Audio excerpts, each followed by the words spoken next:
என் வாழ்க்கையே என் கனவுனாலதான் போயிடுச்சு அப்படின்னு பிரபல நடிகை ஷர்மிளா பயங்கரமான குற்றச்சாட்டுகள்லாம் சொல்லியிருக்காங்க.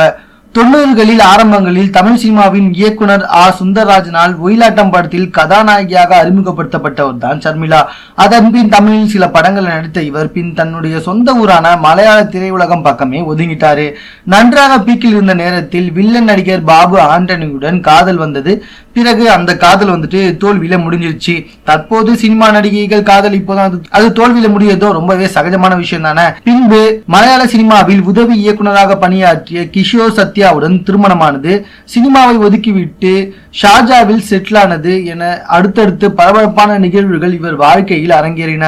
அதன் பின் கிஷோர் சத்யாவை விவாகரத்து செய்துவிட்டு பின் ராஜேஷ் என்பவரை திருமணம் செய்து சில வருடங்கள் அவரையும் விவாகரத்து செஞ்சுட்டாங்க இந்த நடிகை. அதுக்கப்புறமா நடிப்பதற்கு வந்த இவங்களுக்கு சில படங்களில் அக்காவாகவும் அம்மாவாகவும் சில அந்தஸ்து கேரக்டர்களும் கிடைச்சது. ஆனா அப்பவும் இவங்க வாழ்க்கைக்கு சரியாக பிக்கப் ஆகல. சமீபத்தில் தொலைக்காட்சி ஒன்றுக்கு அளித்த பேட்டியில் தனது சினிமா கேரியரே குடும்ப வாழ்க்கை இரண்டுமே பாழானதற்கு என்னுடைய முதல் கணவன் கிஷோர் தான் காரணம் அப்படின்னு ரொம்பவே ஓப்பனா சொல்லியிருக்காங்க.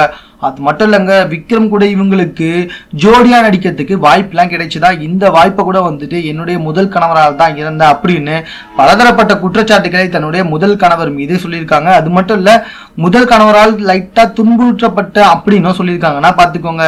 மேலும் இது போன்ற சினிமா தொடர்பான செய்திகளை உடனுக்குடன் தெரிந்து கொள்வதற்கு எங்களோட சேனலை சப்ஸ்கிரைப் பண்ணுங்க. இந்த வீடியோ பிடிச்சிருந்தா லைக் பண்ணுங்க. உங்க கமெண்ட் எதுவாக இருந்தாலும் ஓகே, எங்க கூட ஷேர் பண்ணிக்கோங்க. தேங்க்யூ.